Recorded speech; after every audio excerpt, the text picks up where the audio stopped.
Hello সবাইকে, তো কেমন আছো তোমরা? আর আজকের ব্লগটা শুরু করলাম চিকেন ম্যারিনেট করার মধ্যে দিয়ে। তো চিকেনের মধ্যে প্রথমে একটু আদা রসুনের পেস্ট, একটু soya sauce, tomato sauce, chilli sauce আর একটু লঙ্কা আর একটা ডিম দিয়ে ভালো করে ম্যারিনেট করে ফ্রিজে রেখে দিলাম। আর ভাবলাম জিম থেকে ঘুরে আসে তার রান্নাটা করা যাবে।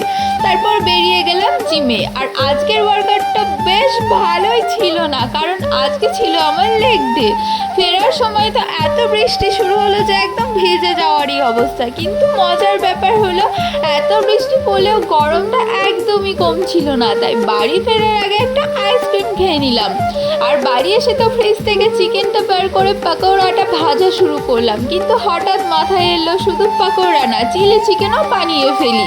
তারপর আর কি, আমার কাছে ক্যাপসিকাম ছিল না, তো ক্যাপসিকাম ছাড়াই আমি চিলি চিকেনটা বানাতে শুরু করলাম। এদিকে দেখি ভাই বসে বসে রাইস আর চিকেন কষা খাচ্ছে। আমি গিয়ে বললাম, তুই একা খাবি নাকি, আমাকে একটু দে, একাই সব খেয়ে ফেলিস না। তারপর ওর প্লেট থেকে ভাগ বসিয়ে নিলাম। এরপর তো আমার চিলি চিকেন একদম রেডি হয়ে গেল। শেষে সবাই একসঙ্গে বসে রাতের ডিনারটা কমপ্লিট করলাম। আর এইভাবেই কেটে গেল আজকে আমাদের পুরো দিনটা। তো ভালো লাগলে একটা লাইক করে দিও আর কমেন্ট করে জানিও তোমরা চিকেন পাকোড়া বেশি খেতে পছন্দ করো নাকি চিলি চিকেন। আচ্ছা, আমি এখন খাই তাহলে, আর দেখা হবে তোমাদের সঙ্গে নেক্সট ব্লগে। তোমরা কিন্তু ভালো থেকো, আপাতত এইটুকু।